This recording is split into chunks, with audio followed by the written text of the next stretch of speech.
শ্রীরামের অনুধ্যান। আমরা পড়ছিলাম শূর্পণখার প্রেম নিবেদন। আগের দিন যা পড়েছি আজ তার পরবর্তী অংশ। শূর্পণখা পঞ্চবটির নিকট জনস্থানে ভাই খরের কাছে গিয়ে ভয়ে ও মোহে অচেতন প্রায় হয়ে মাটিতে পড়ে গেল।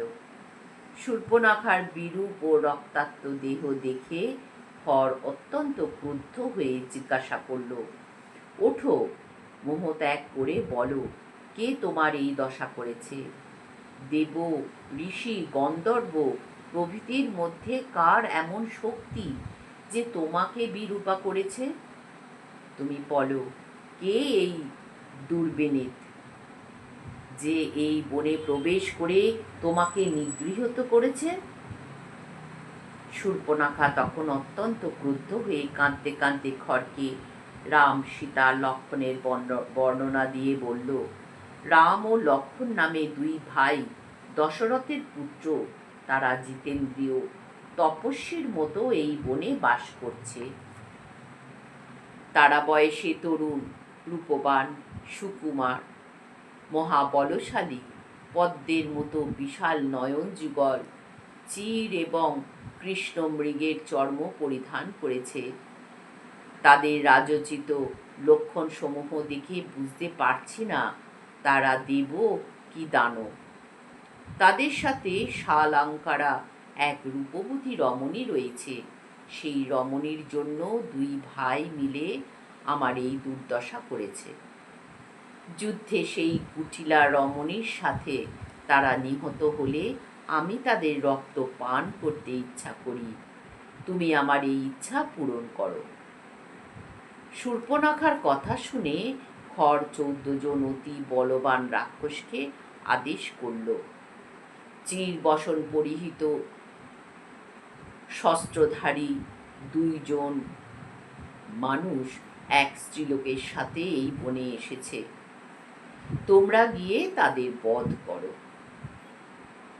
আমার ভগ্নী তাদের রক্ত পান করবে। মহাবলী রাক্ষসেরা শূর্পণখার সাথে রামের পর্ণকুঠিরে এলে রাম সীতার রক্ষার জন্য লক্ষ্মণকে নিযুক্ত করে স্বর্ণভূষিত মহাধনুতে জ্যা রোপণ করে রাক্ষসদের বললেন, আমরা সীতার সাথে এই দুর্গম দণ্ডকারণে ফলমূল খেয়ে তপস্যায় রত আছি। তোরা কেন আমাদের হিংসা করছিস? তোরা পাপ আত্মা, ঋষিদের অনিষ্টকারী। ঋষিদের আজ্ঞানুসারে তোদের বধ করবার জন্যই আমি এসেছি। যদি প্রাণের মায়া থাকে তবে শিগগির পালিয়ে যা। রামের কথা শুনে 14 জন রাক্ষস বলল, তুই আমাদের প্রভু খরকে রাগিয়েছিস।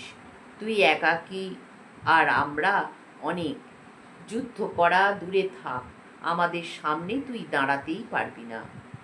এই বলে তারা অস্ত্র শস্ত্র নিয়ে রামের দিকে ছুটে গেল। রাম রাক্ষসদের প্রতিহত করে বাণের দ্বারা তাদের সকলকেই বধ করলেন। শূর্পণখা রাক্ষসদের ভূপতিত দেখে ক্রোধে চিৎকার করে আবার খরের কাছে গিয়ে কাঁদতে লাগলেন।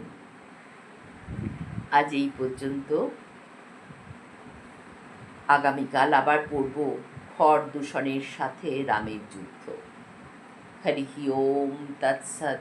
শ্রীরামকৃষ্ণার্পণমস্তু।